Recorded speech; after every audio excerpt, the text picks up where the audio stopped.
At Easter dinner, my brother laughed and said, "Not everyone can handle real tech." Everyone chuckled except my grandma. Then she dropped one sentence that changed everything. "Stay with me because this isn't just about ego or family drama, this is about reclaiming your worth when no one's listening." At 32, Lindsay Hayes had built a career most people would envy. She oversaw strategic acquisitions at one of the largest enterprise software companies in the Pacific Northwest, managed a high-performing team, and made decisions that moved millions of dollars. But if you asked her family what she did, they'd probably say something vague, something about marketing or business stuff, and then quickly pivot to talk about her younger brother Jake.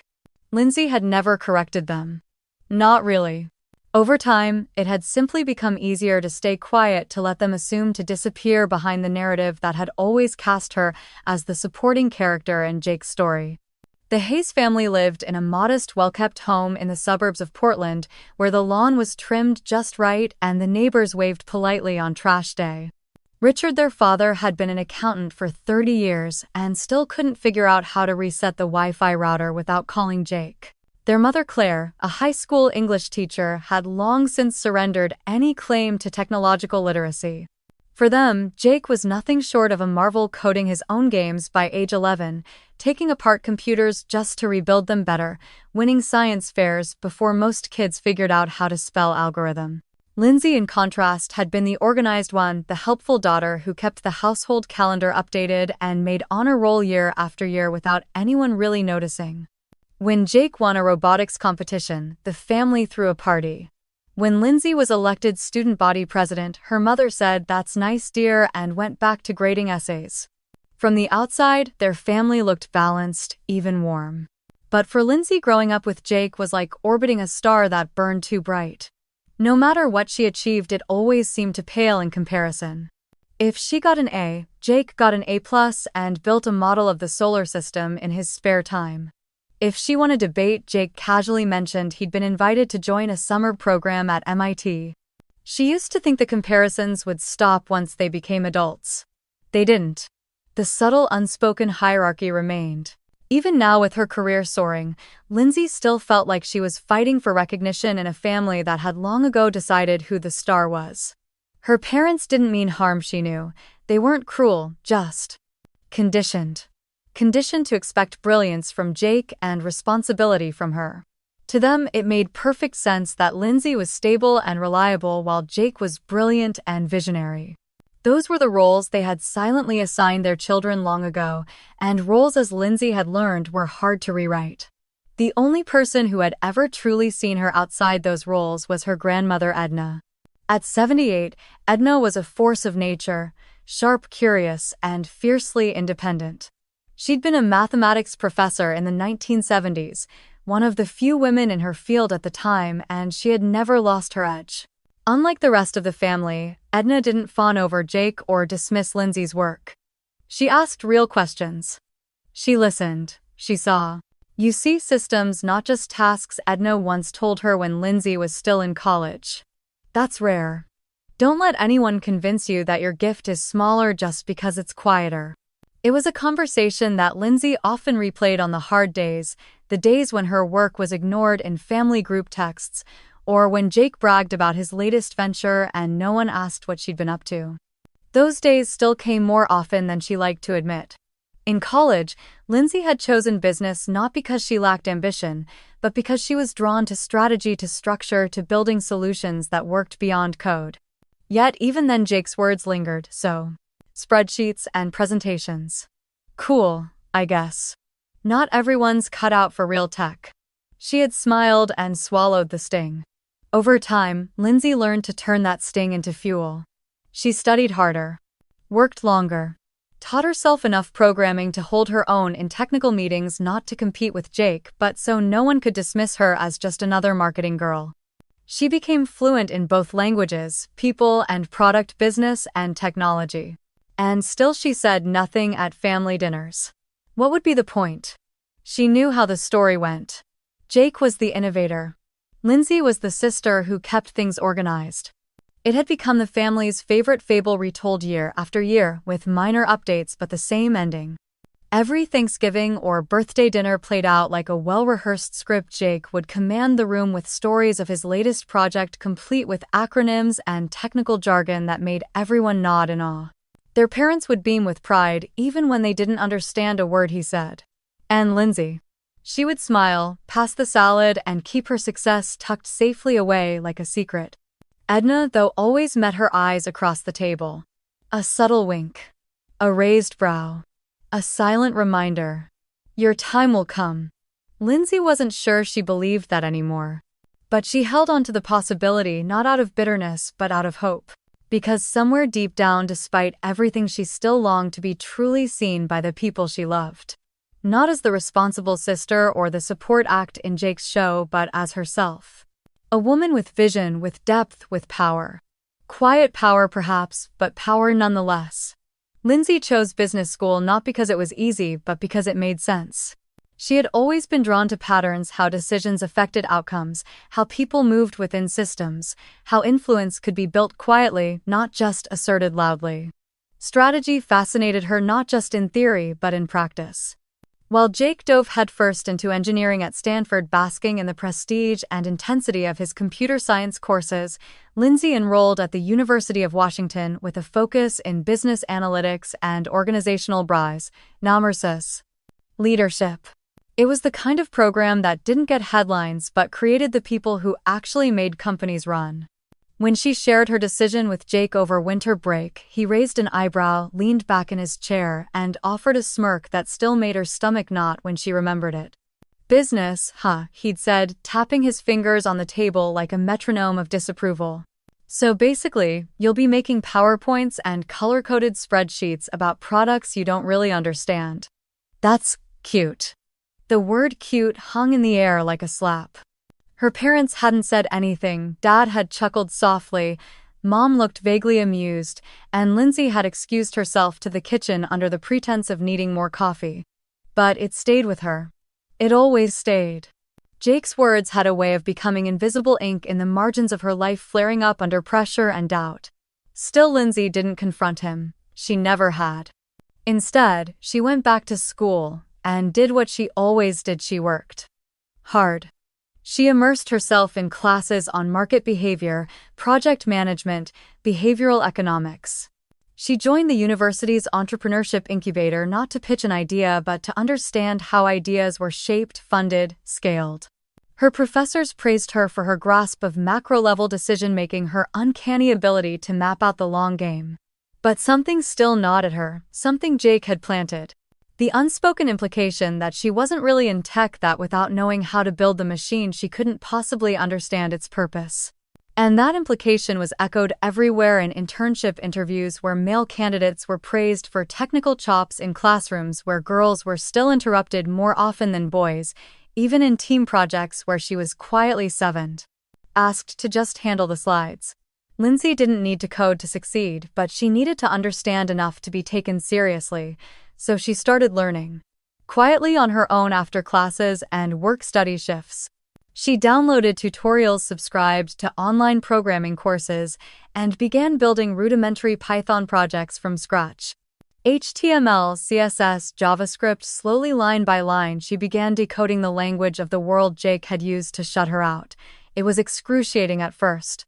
Nothing came easily. She wasn't a natural programmer, her brain didn't fire in logic puzzles the way Jake's did. But she was persistent. And persistence, as it turned out, was a skill just as powerful as raw talent. While her classmates partied on weekends or relaxed between exams, Lindsay stayed up late in the communal study lounge, hoodie, pulled tight earbuds, and staring at cascading lines of code and error messages that felt like riddles she was born to solve. No fanfare. No audience. Just grit. The only person who seemed to notice was Ethan. They'd met in their junior year when she spilled tea on his notebook in the campus cafe.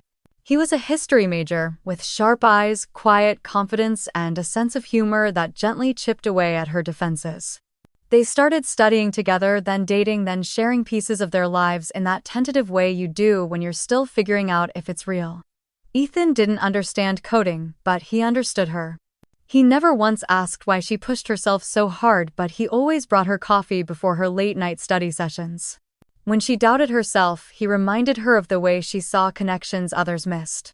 When she failed because yes, she failed often in those early coding attempts, he never saw it as defeat-only process. "You're building a bridge," he told her once when she confessed how overwhelming it all felt. "One piece at a time. And you'll cross it when you're ready." With him, Lindsay didn't feel like she had to prove anything. And that freedom, rare and radiant, only made her more determined. She didn't need to become a software engineer. She didn't want to. But she wanted to speak the language.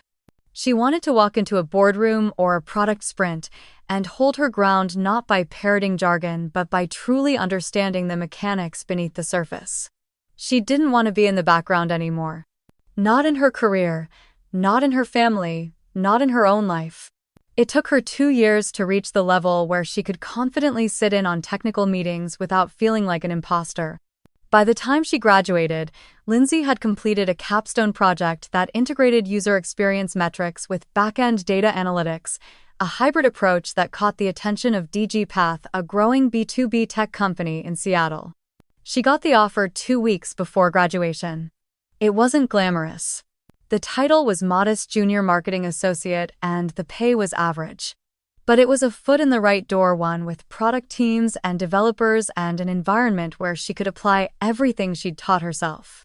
Jake didn't ask about the job.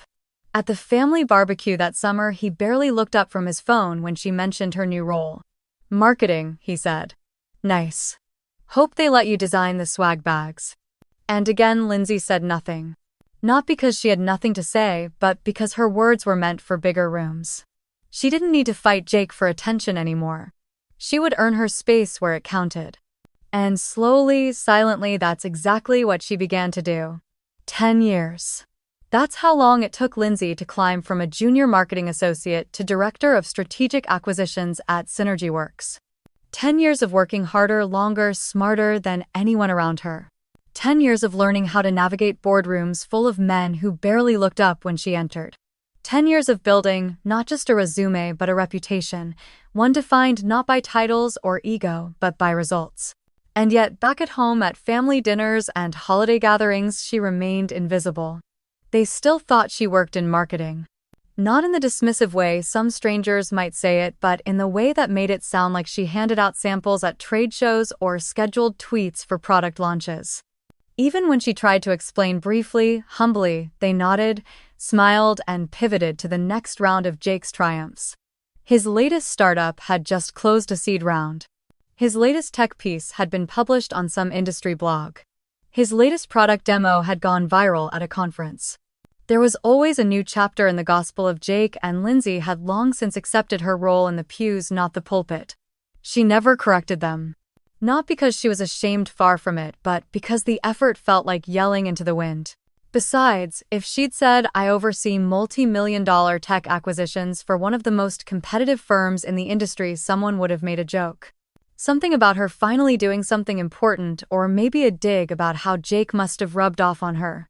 She could already hear her uncle's laugh, her cousin's smirk, her dad's absent-minded nod. So she stayed quiet. She let them believe what they wanted to believe. Until that night. It was a birthday dinner for their mother Claire's 65th, and the extended family had gathered at a bistro downtown that Lindsay had recommended. It had a private room in the back and just enough ambient noise to drown out awkward silences, which she assumed would be abundant. But the room had been loud, very loud, with Jake's voice dominating the space. He sat at the head of the long table, flanked by Heather, his ever-gracious wife, and their father, who leaned in with rapt attention as Jake discussed something about machine learning models and venture scaling. Lindsay sat 3 seats away next to her cousin's husband, who was kind enough but kept asking if her job involved Instagram influencers. She smiled politely, corrected him twice, and then gave up. Her wineglass emptied faster than she'd intended. So Lindsay, Uncle Don eventually piped up, slapping his napkin on his knee. Still doing that marketing thing, she opened her mouth to answer, but Jake beat her to it. "Yeah," he said, not looking up from his plate, "she's at SynergyWorks. You know that big corporate place downtown? I think she leads like branding or something." Lindsay blinked. The room had gone just quiet enough to make the exchange audible. Her face flushed not with embarrassment but with something deeper. Something heavier. "Actually," she said carefully, "I'm Director of Strategic Acquisitions." "Oh," Jake teased, dragging the sound out like a teacher praising a toddler for saying astronaut. "Fancy." Someone laughed. It might have been Uncle Don. Or her cousin. Or no one. The sound blurred. "So what is that?" another voice asked. "Like, figuring out which companies to put ads on." Lindsay stared at her plate. The air around her felt thick. "It means," she said slowly, "that I lead a team responsible for identifying and acquiring smaller tech companies that fit our long-term innovation and growth strategy." A beat. "Then, so, you buy companies. Among other things, yes." Jake chuckled. "Just don't buy mine, okay?" Another laugh. Louder this time. Lindsay stood up. She didn't remember picking up her purse. Didn't remember saying goodbye. She remembered the waiter's puzzled glance as she walked out. She remembered the night air hitting her skin like cold reality. She remembered texting Ethan, "I left. Please don't ask." It wasn't until she got home that the tears came, hot, silent, and not entirely from pain. There was rage in them too. Rage at how small her family made her feel. Rage at how she kept letting them. Rage at the years spent proving herself in rooms filled with strangers only to crumble in a room full of people who were supposed to love her. The next morning she called Grandma Edna. The older woman answered on the third ring. "I was wondering when you'd call," she said without greeting. Lindsay managed a watery laugh. "You heard?" "Of course I heard. Your mother called me thinking I'd have something nice to say about Jake's Toastmaster performance. I didn't." There was a pause. Then Lindsay whispered, "Why does it still hurt?" "Because," Edna replied gently, "you're human, and humans want to be seen. Especially by their families. I'm so tired of being invisible." "You're not invisible, Lindsay. You're just not loud. There's a difference." Another pause. "Then I wish I could be louder." Edna didn't speak right away. When she did, her voice was calm but fierce. "Sweetheart, you don't need to shout to be heard, but you do need to stop whispering to yourself. You've worked your way into a place of power earned, not given, and you keep acting like it's some kind of fluke. It's not. You are brilliant, strategic, and damn good at what you do. I don't know how to make them see it." "Maybe they never will," Edna said bluntly. "But that doesn't change the truth, and the truth is your light is real. Whether they look at it or not. So don't dim it for anyone, not Jake, not your father. Not even your mother. Shine anyway." Lindsay wiped her eyes. "You don't need to prove anything, baby," Edna added. "But don't you ever let anyone smother your flame, not even for peace." It was the kind of statement that stuck in your bones. That lived in your chest long after the call ended. Lindsay didn't go to the next family brunch. She didn't explain. She didn't justify. She just got up the next morning and went to work, head high, back straight, heart still raw but steadier. Because for once she wasn't shrinking to fit their view of her. She was holding space for herself. It started like any other quarterly strategy meeting: coffee still, too bitter, lights too bright, and the air sharp with ambition. Lindsay sat at the head of the conference table, surrounded by her team of analysts, market researchers, and financial strategists. As Director of Strategic Acquisitions, this was her battlefield. Not boardrooms full of noise and ego, but calm, methodical decision-making. No pitch decks, no grandstanding. Just data models and intuition sharpened by years of navigating uncertainty. Her assistant Parker slid a binder across the polished table. "This quarter's shortlist," he said. 15 emerging companies tiered by innovation, potential IP value, and synergy compatibility. We did a deeper dive into 6. Lindsay flipped open the binder without looking up. Her fingers moved automatically, scanning for the highlights: market position, tech differentiators, burn rate, team maturity, potential cultural fit. Her eyes halted halfway down the second page. "Neuralink?" she asked, voice tighter than she intended. "Yeah," Parker said, oblivious to the tremor in her tone. "Really promising tech. Advanced AI language mapping, edge processing models, early signs of enterprise application viability. But they're bleeding cash. Zero go-to-market strategy. might not last 6 months without intervention. Lindsay kept her face neutral. Her stomach, however, dropped like a stone. She stared at the name again. Neuralink. Founder Jake Hayes.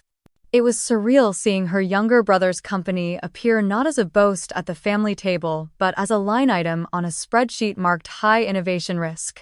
The analysis was clinical, detached, brutally honest. Lindsay didn't need to read the fine print to know it was accurate. She'd always known Jake was brilliant, but brilliance was not the same as leadership. It wasn't even the same as vision. Jake could build extraordinary things, but he had never shown the patience to scale them nor the humility to ask for help when his ambition outpaced his planning. She flipped through the report page by page, each paragraph cutting deeper than the last. Neuralink's product had potential. Its technical infrastructure was solid. The underlying AI model was actually impressive even in comparison to other competitors in the same vertical. But everything else? A disaster. No CFO, no cohesive team culture, no strategic roadmap. Their customer acquisition cost was astronomical. Their churn rate even worse. Lindsay didn't need a background in finance to see what was happening. She needed only to remember every dinner where Jake dismissed marketing as fluff, every time he bragged about disrupting an industry while ignoring how industries actually worked. She closed the binder slowly. Her instinct was to recuse herself immediately. She had done it once before years ago when a former colleague's startup came under review. It was protocol and it protected the integrity of the process. But before she could speak, Monica Reynolds, the firm's VP of corporate strategy, addressed her directly. Lindsay, before you bow out of this one, I'd like your take. Not as a decision maker, just as a strategic advisor. Lindsay hesitated. I have a personal connection to the founder. Monica nodded. We figured. But you know this sector better than anyone in the room. And frankly, you have the cleanest lens when it comes to assessing if this tech has a place here. Just advise. We'll keep it documented. Lindsay wanted to say no. She wanted to run. But something in her, the part that had spent a decade becoming someone who saw the whole board, wouldn't let her. This wasn't about Jake. It was about whether Neuralink, despite its mess, could bring real value. So she agreed. Quietly. Professionally. And then, after the room cleared out, she stayed behind and read the report again. Line by line, it was all there. The innovation was real. Jake had built something with teeth. But the foundation was crumbling underneath him. The projections were built on ego, not evidence. The internal communications were a mess, engineering in silos, no coordination with user experience, no customer success team. Lindsay recognized the classic mistake of gifted builders mistaking technology for strategy, talent for leadership. Her fingers tightened around the edge of the binder. Jake would never admit it, but this company, his pride, his proof of genius, was sinking. And unless someone intervened, unless someone with structure and discipline stepped in, Neuralink would fold quietly. No IPO. No acquisition headlines. Just another failed startup in a crowded market. For a moment, she let herself imagine the headlines Jake probably hoped for. She could even picture his LinkedIn post. After much consideration, I've chosen to strategically align Neuralink with SynergyWorks to accelerate our mutual vision. The language of pride wrapped around the reality of rescue. But here in this room, Lindsay saw the truth. She wasn't here to hurt Jake. She wasn't even here to save him. She was here because her job was to see what others missed. And that included watching someone who had never once taken her seriously nearly sabotage his own creation out of arrogance. She sighed and made her notes. It wasn't personal. Not yet. But it was sobering how easily ego could ruin even the most promising work. Jake wasn't a villain. He was just one more talented man who thought having the loudest voice in the room meant he knew everything worth knowing. And she, quiet, strategic, never once needing to raise her voice, was now the person deciding whether his company lived or died. The irony would have been poetic if it weren't so sad. Easter Sunday at the Hayes household looked like something from a lifestyle magazine: polished silverware, pastel linens, deviled eggs arranged like jewels on a ceramic platter, and a honey-glazed ham that shimmered in the center of the table. But for Lindsay, the scene might as well have been a battleground. The war wasn't loud or obvious. There were no raised voices, no slammed doors. The weapon of choice here was narrative. And once again, Jake was winning. He sat at the head of the table, animated and charismatic, spinning tales of entrepreneurial grit and genius. "You have to know when to make your move," he said, cutting into his ham with surgical confidence. "In this industry, timing is everything. That's why I executed the exit when I did." Strategic alignment, market positioning, it was all part of the long-term play. Their parents beamed, drinking in every word like it was scripture. Even Heather, his wife, smiled politely, though Lindsay noticed the strain in her expression. Ethan squeezed her hand gently under the table, his way of reminding her she didn't have to respond, not yet. Lindsay remained silent, calmly passing dishes and exchanging small talk with her aunt and cousin while Jake strutted through his performance. It was exactly what she had expected. He had turned the sale of Neuralink, an acquisition that had saved his company from collapse, into a masterpiece of self-mythology. In his version, he hadn't been rescued. He'd orchestrated it all. The tech visionary who'd gracefully transitioned out at the peak of success. Not a word about missed payrolls. Not a whisper about the burn rate that had sent red flags up across SynergyWorks dashboards.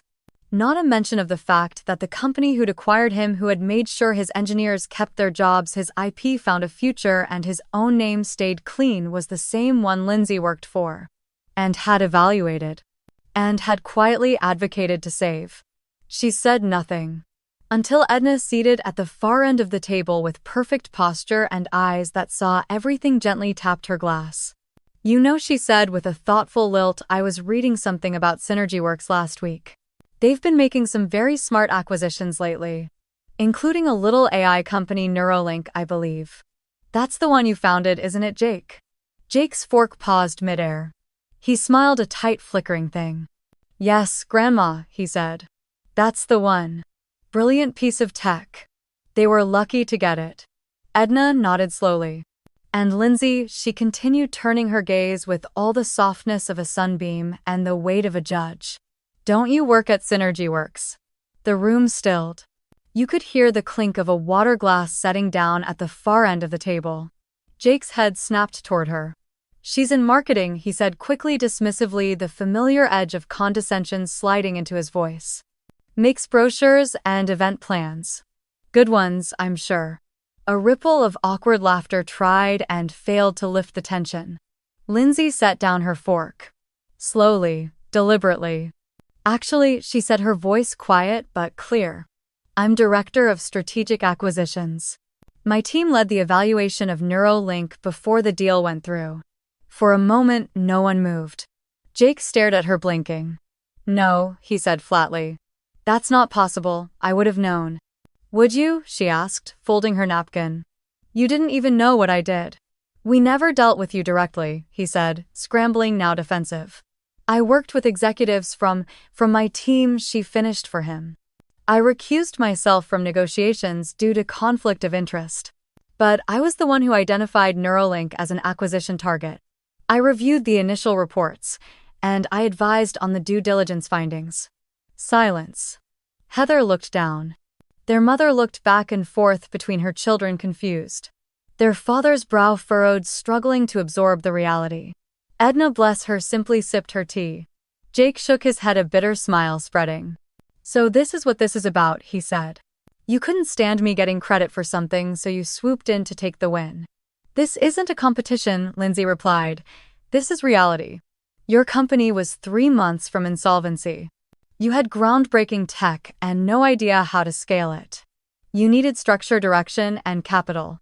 SynergyWorks gave you all 3. You're unbelievable," Jake snapped. "You think reading a few spreadsheets makes you the hero. I think seeing the whole picture is my job," she said, her voice still even. "And you've spent your entire career mocking the parts you didn't understand. Marketing, strategy, operations. But those are the things that saved you." Jake stood abruptly. "This is ridiculous." "Sit down, Edna," said her voice, soft but commanding. Jake froze. He looked at his grandmother, startled. "Sit down," she repeated. And he did. Slowly. Reluctantly. "No one's here to humiliate you," she continued. "But it's time we stopped pretending that one kind of brilliance matters more than another. Your sister didn't embarrass you. She protected your legacy even when you didn't know it, and if you can't see that, then you don't deserve what she gave you." Jake said nothing. No one did. The tension hung heavy, but something had shifted. The truth was in the open now. Not shouted, but standing tall nonetheless. Lindsay reached for her water. Her hands didn't tremble. For once, she didn't feel like she was fighting for oxygen in a room too full of Jake's voice. She had said what mattered, and that finally was enough. The front door slammed with a finality that shook the entire table. Jake was gone. No parting shot, no dramatic apology. Just the echo of his anger trailing into the quiet suburbs. For a few seconds, no one moved. The air had become thick with the weight of truths finally spoken, the fragile scaffolding of family illusion crumbling into silence. Edna looked down at her teacup. Lindsay stared at the last untouched slice of ham on her plate. Her mother twisted her cloth napkin between her fingers. Her father looked stunned, like he was watching a storm he hadn't seen coming, even though the sky had been rumbling for years. It was Heather who finally broke the silence. "I think maybe he needed to hear it," she said softly, her voice trembling. All eyes turned to her. Heather, who had smiled through every dinner, nodded through every one of Jake's monologues. Heather, who rarely spoke unless it was to gently steer a conversation or soothe someone else's discomfort. She took a deep breath, then looked straight at Lindsay. "You saved us," she said. "You saved him. And he's too proud to say it, but I'm not." The words struck Lindsay like a quiet wave, unexpected, steady, and warm. Neuralink was drowning. Heather continued, her voice barely above a whisper now. "We were 3 missed payrolls away from collapse. Jake didn't want to admit it, but he couldn't sleep. We took a second mortgage on the house. I offered to sell my car, and he wouldn't even talk about it. He just kept saying the next funding round would solve everything." She paused. When the offer from SynergyWorks came through, it was like someone opened a window in a burning room. We could breathe again. Lindsay sat motionless, stunned. She had known the company was in trouble, had read the data, the financials, the trend lines. But hearing it aloud, not from an analyst or a spreadsheet, but from the woman who had lived it, sacrificed for it, made it real in a different way. She didn't know what to say, so she simply nodded, her throat tightening. Heather turned to Lindsay's parents.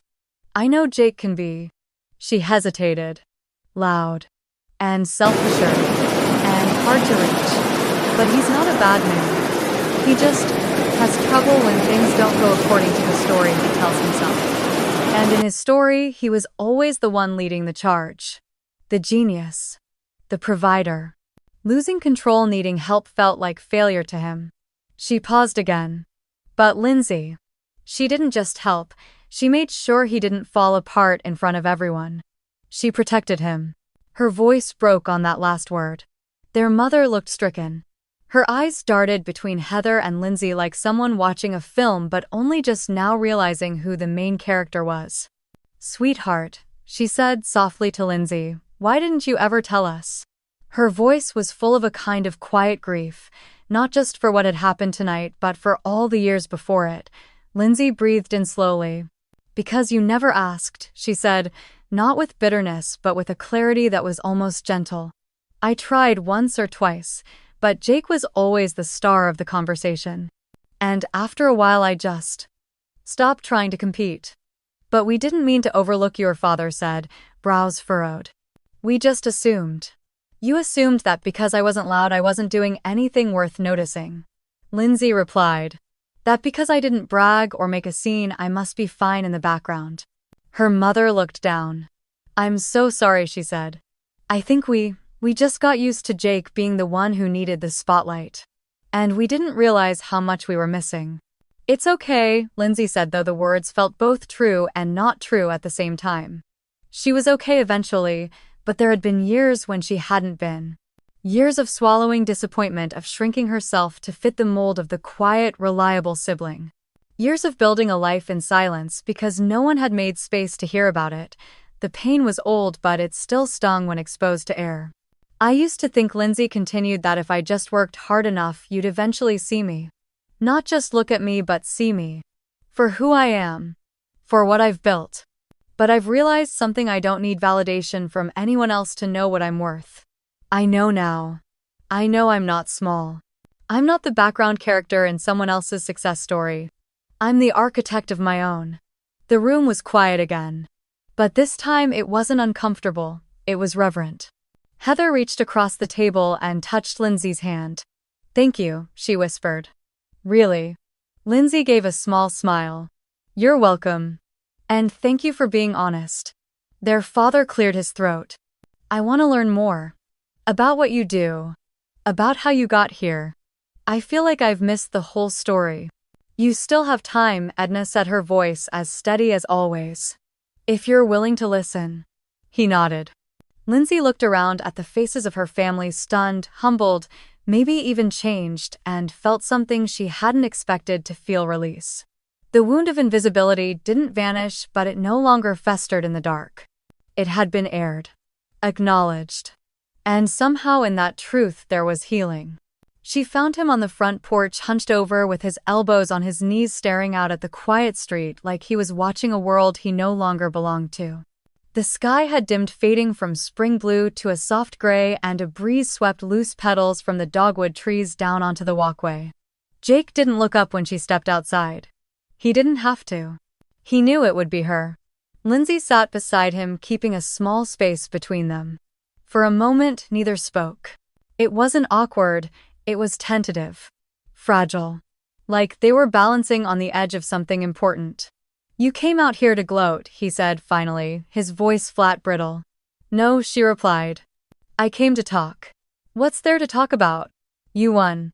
You finally proved you were smarter than me." She shook her head. "This isn't about winning." He let out a humorless laugh. "Easy for you to say. You've got the job, the respect, the control. You walked into the same boardroom that swallowed me whole and made it yours." She turned slightly toward him. "You really think that's what this is about? You think I did all of this, worked for years, built a career, made tough calls just to get even with you? Didn't you?" he asked, but his tone lacked conviction. "No, Jake," she said softly. "I didn't do it because of you. I did it in spite of you." The words hung in the air. Not cruel. Just true. He looked down at his hands, fingers threaded together like he was holding something that might break. "I don't know who I am if I'm not the genius," he said finally. "That was the only thing I ever had. The only thing anyone ever noticed." Lindsay's chest tightened, not with anger, with something closer to grief. She had spent so many years resenting him, building walls to protect herself from his dismissiveness, his arrogance. But now here he was, cracked open, raw, and disarmed in a way she had never seen. "You don't have to be the genius to be worthy, Jake," she said. "You don't have to be the best in the room to matter." He turned to her, then, eyes searching. "But if I'm not exceptional, then what am I?" She paused. "You're the person you could have been all along if you weren't so busy trying to be better than everyone else." The answer hit him harder than she expected. He flinched just slightly and looked away. "Do you know what it was like?" he asked, voice low. "Being the one everyone looked to. The one they bragged about. It felt like I couldn't stop or breathe or doubt myself for even a second. Because if I did, maybe I'd disappear. Maybe I'd be just like everyone else." Lindsay nodded. "I know. Because while you were under that spotlight, I was outside of it, trying to be seen at all." They sat with that for a while.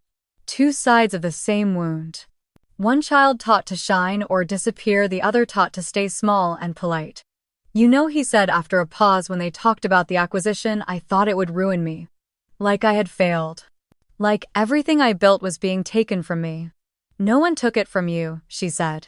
"We kept it alive. Because it mattered. Because you mattered. You could have told them. At dinner. That you were involved from the start. You could have humiliated me. That's never what I wanted," she said. "Not once." Jake's shoulders sagged. "You could have let it fail." "I know." He looked at her again, but this time there was something different in his eyes. Not pride, not defensiveness, just understanding. "Why did you help?" She answered honestly. "Because I saw something worth saving. The tech. The people. Even you. Jake. Especially you." Silence stretched again. A few cars passed. Somewhere, a neighbor's wind chimes picked up in the breeze. Then Jake said, "Do you ever think about how it could have been different?" She nodded. "All the time. We could have been partners instead of opponents. We could have learned from each other." "You still think that's possible?" "If we choose it, yes." He leaned back against the porch column, exhaling. "I don't know how to start over." "You don't have to start over," she said. "Just start honest." Jake was quiet for a long moment. Then he offered her a sideways glance. "You're a better strategist than I gave you credit for." "You're not bad at building things," she replied. "You just need to build with people, not around them." He gave a faint smile. "Do you think they'll ever see me differently?" "They might," she said.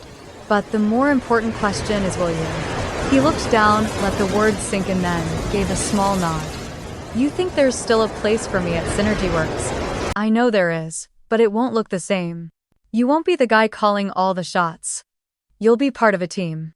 "You think I can do that?" She looked at him, truly looked. "Yes. If you're willing to learn." Jake leaned forward, resting his arms on his knees again. "I've spent so long trying not to be less that I forgot how to be more in the ways that actually matter." "You're not alone in that," she said. "But now you get to rewrite the story." "We both do." They sat in silence again, but this time it wasn't heavy. It was a kind of peace, uneasy maybe, but real. The first peace they'd had in years, not because everything was resolved, but because they had finally stopped performing, stopped hiding, and started telling the truth. 3 weeks after Easter dinner, Jake walked through the glass doors of SynergyWorks, not as a founder pitching his vision, but as a technical advisor trying to find his place in someone else's. In Lindsay's company. He didn't say much on his first day. He showed up early, wore a crisp button-down, and kept his shoulders straighter than usual, as if willing himself into humility. Lindsay watched from a distance, quietly alert, unsure whether this collaboration would heal old wounds or simply resurface them in new costumes. His official role was limited consulting on how Neuralink's technology could be integrated into SynergyWorks' existing infrastructure, providing insight to the data science team, and working alongside Marcus, the head of technical integration. Lindsay made it a point to not hover. She'd done her part, gotten him through the door, vouched for the value of his work, shielded him from the shame of failure. Now it was up to him. To her surprise, Jake adapted. Slowly, awkwardly, but earnestly. He began attending team syncs, asking questions instead of dominating conversations. He reviewed feedback without argument. Sometimes he even admitted when he didn't know something. And when Lindsay did cross paths with him in the cafeteria or hallway, the interactions were human, unforced. Tentative, yes, but without the sharp edges that once defined them.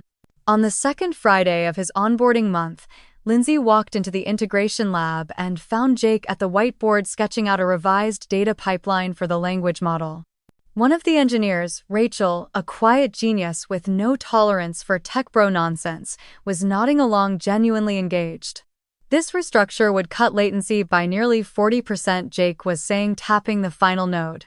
"We'll need input from analytics to confirm the user impact, but the architecture's sound." Rachel raised an eyebrow. "We'll need project buy-in across 3 departments. But it's smart." "You think the system can handle the migration load?" Jake turned, almost smiling. "If we stagger it." "I already looped in IT." Lindsay stepped back unseen, a strange warmth rising in her chest. This wasn't the Jake she had grown up with. This was someone who had finally begun to value not just being brilliant, but being useful. 2 weeks later, their parents came to visit. It wasn't an official tour, just a quiet morning visit prompted by their father's tentative, "We'd like to understand what you both actually do." Lindsay had arranged a soft agenda, coffee in the atrium, a walkthrough of the innovation wing, a peek into the strategy room. She didn't expect much. She had learned not to. But when her mother walked into the open plan leadership floor and saw Lindsay standing in front of a team of analysts directing a conversation with clarity and purpose, something shifted. It was in her eyes. Not confusion. Not polite interest. Something closer to awe. Lindsay didn't even realize Jake had drifted to their side until he spoke. "This is where the real magic happens," he said, nodding toward the glass-walled strategy pod. Everyone talks about the tech, the code, the models, the product. But if you don't have someone who knows how to translate that into vision, it all falls apart. He paused, then added voice, lower but sincere. She's the one who knows how to keep things from falling apart. Their father looked over at Lindsay stunned. You manage all this. Lindsay smiled. I manage the part that makes everything else make sense. Jake chuckled, nudging their dad gently. Told you, she's the architect. I just write elegant functions. For the first time in her adult life, Lindsay saw her father's eyes well up, not with confusion or worry, but with pride. Real unmistakable pride. It was disorienting. And healing. They walked past the Neuralink integration suite where Jake casually explained the language model reconfigurations. Their mom nodded, not pretending to understand the details but listening intently. And who came up with the idea to fold it into this platform, she asked. That was Lindsay, Jake said without hesitation. She identified the value before anyone else did. He said it without irony. Without qualifiers. Just truth. Later that afternoon, as they sat on a quiet bench near the company garden, an odd little nook with succulents and steel sculptures, Jake looked over at her. You know, he said, I used to think the hardest thing was getting people to notice you. But I think the real work is making yourself worthy of being noticed. She tilted her head.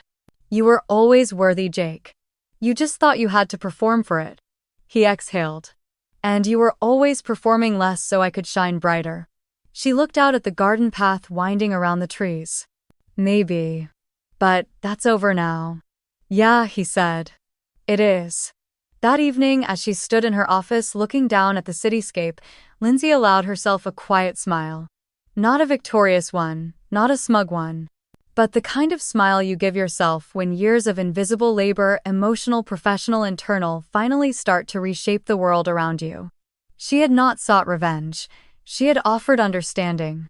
And in return, she'd been seen. Not just by Jake, but by everyone who once overlooked her light. The invitation arrived on a pale blue card handwritten in her mother's careful, cursive dinner at home. Just us. To celebrate you both. Lindsay read it twice, not because she didn't understand, but because it didn't feel real. There had never been a dinner for her. Not one that didn't also include Jake's awards, Jake's launches, Jake's latest genius endeavor. But here it was. A quiet offering. An olive branch in ink. The dining room looked different that evening. Not in any physical way, same old oak table, same mismatched chairs, same floral centerpiece her mother swore by, but the atmosphere had shifted. It was softer. More intentional. There was no centerpiece of tension, no silent competition hiding under the roasted chicken and mashed potatoes. Just families slightly nervous trying their best. Jake helped their father set the plates. Lindsay poured water for everyone. Heather brought a lemon tart from a bakery downtown. Their mom kept fluttering between the kitchen and the dining room, not quite believing the dinner was happening. Their father cleared his throat as everyone settled in. We just wanted to say something, he began awkwardly but sincerely. For a long time, I think we let old habits decide how this family saw itself. And we missed a lot because of it. Their mother reached for Lindsay's hand. We're proud of you. Both of you. In different ways. For different reasons. And we're sorry it took us this long to say it. Jake nodded. She's right, he said, glancing at Lindsay. You've always been the one holding things together even when we didn't notice. The words settled on her shoulders like a shawl, warm, surprising, gently earned. Then, as if on cue, Edna lifted her teacup and spoke in that precise, calm voice that had always sliced through the noise without raising its volume. People often celebrate those who dream big, she said, but they forget that dreams like buildings collapse without foundation. It takes someone steady, someone quiet, someone with vision not just to dream but to build. She turned toward Lindsay and Jake. Jake, she said, you have fire. That's never been in doubt. But Lindsay, her eyes softened, you're the one who kept the flame from burning the house down. The room went still. Edna smiled. The world needs both kinds. But one must never forget the other. Jake lowered his head slightly, thoughtful. No defensiveness. Just respect. Lindsay reached into her bag and pulled out a small envelope. She passed it across the table to Edna. "I wanted to give you this," she said. "It's long overdue." Edna opened it gently. Inside was a photograph faded slightly at the edges. It was from years ago, a little girl with oversized glasses sitting at a cluttered dining table next to an older woman with a math textbook open between them. The girl's hand gripped a pencil. The woman's hand rested gently over hers. Both were smiling. Edna's eyes shimmered. "You were the first person who ever saw me," Lindsay said, her voice trembling just a little. "Not for what I could do for others. Not for how I made life easier by staying quiet, but for what I was. You gave me language when I didn't have it. You believed in the part of me I hadn't even discovered yet. I would have disappeared without you." She paused, her voice catching. "Thank you for keeping me visible." Edna reached across the table and placed her hand over Lindsay's nines. "You were never invisible, sweetheart," she said. "The world just had its eyes closed." Heather wiped a tear from the corner of her eye. Lindsay's mother let out a soft, shaky breath. Her father reached for the wine bottle but then seemed to forget why, his gaze fixed on the photo. After dessert, Jake wandered into the living room and returned with a dusty old photo album. "Remember this?" he asked, flipping it open. Inside were snapshots of birthday parties, school concerts, half-finished science projects on kitchen counters. But as they turned the pages together, something unexpected happened. They laughed. Really laughed. Not the tense, polite kind that covered discomfort, but the kind that came from mutual memory and time softening the sharp edges of old hurt. Lindsay pointed to a picture of Jake dressed as a robot made of cereal boxes and aluminum foil. "God, you really thought that was going to get you into space." "It almost did," he smirked. "NASA just wasn't ready." The evening drifted into night. As they all stood to leave, Edna lingered in the hallway with Lindsay, her hand resting lightly on her arm. "Tonight felt different," she said quietly. "Like the family finally found its new shape." Lindsay nodded. "It's still forming. But yes." Edna leaned in, whispered gently. "You didn't just build your own light, darling. You helped others find theirs." Lindsay's throat tightened again, and all she could do was hug the woman who had seen her first and best. That night, alone in her apartment, Lindsay placed the same photo of her and Edna on her desk. She looked around at the pieces of her life now visible, photos of her team, a framed article from a tech journal naming her one of the most influential women in enterprise innovation, a thank you note from one of her mentees. She had once believed that success meant being louder, more dramatic, more like Jake, but she had forged another way. A quieter way. A way that didn't shout but still resonated. And now finally they were listening. The ballroom buzzed with a low current of anticipation. It was the annual Tech and Strategy Futures Conference, an event that drew founders, analysts, investors, and curious journalists from across the country. But this year's program had a twist, a closing talk titled "Beyond the Binary Innovation Business and the Family Factor." The speakers, Jake and Lindsay. Lindsay had hesitated when first approached. The idea of standing on stage next to her brother, talking not just about industry but about their history, felt exposed. Risky. But Jake had been the first to say yes. "If we're going to talk about systems and strategy," he told her, "we should talk about the systems inside families too. The ones we never question." That was how they ended up standing together under the glow of the auditorium lights, wearing twin clip mics as their faces appeared on a pair of massive screens behind them. Jake opened with a joke. Something about failing his first pitch to a room full of VCs but somehow managing to impress his sister, a much harder sell. The crowd chuckled and the ice cracked. Lindsay followed with a story not about code or KPIs, but about the first time she sat through a family dinner and realized her voice wasn't missing, it had been ignored. And what it took to stop shrinking herself to fit old expectations. They spoke not just about tech but about trust. Not just about business models but about bias, the kind that shows up in families and boardrooms, in how we define leadership. Jake admitted candidly that the best thing that ever happened to his company was being told you don't know everything. Lindsay shared how strategic empathy, the ability to read not just numbers but people, had shaped every deal she'd made. When they finished, the audience rose to their feet. Not for the data, not for the industry insights, but because they had told the truth and done it together. After the panel, a young woman approached Lindsay in the hallway. She looked maybe 25 with a startup badge clipped to her blazer and eyes full of something familiar, hunger and hesitation. "I just wanted to say," she began nervously, "thank you for showing that there's more than one way to lead. That you don't have to be the loudest person in the room." Lindsay smiled. "You just have to know when to speak. And what matters enough to say." The woman nodded, and Lindsay watched her walk away lighter maybe, as if something had just been granted permission to grow. Later that evening, back in her apartment, Lindsay kicked off her heels and stood in front of the hallway mirror. The same mirror she had passed 1,000 times. But tonight it reflected something new. She saw a woman who no longer edited herself before she spoke. Who didn't ask for space, she took it with grace. Her reflection stood straight, unburdened. No longer the quiet sister or the support act. Just Lindsay. Whole. Visible. Enough. She thought about Jake, about how far he'd come. About the way he now sent her drafts before he shared them with leadership, asking her opinion, listening. About how he had learned to say "I don't know" without shrinking.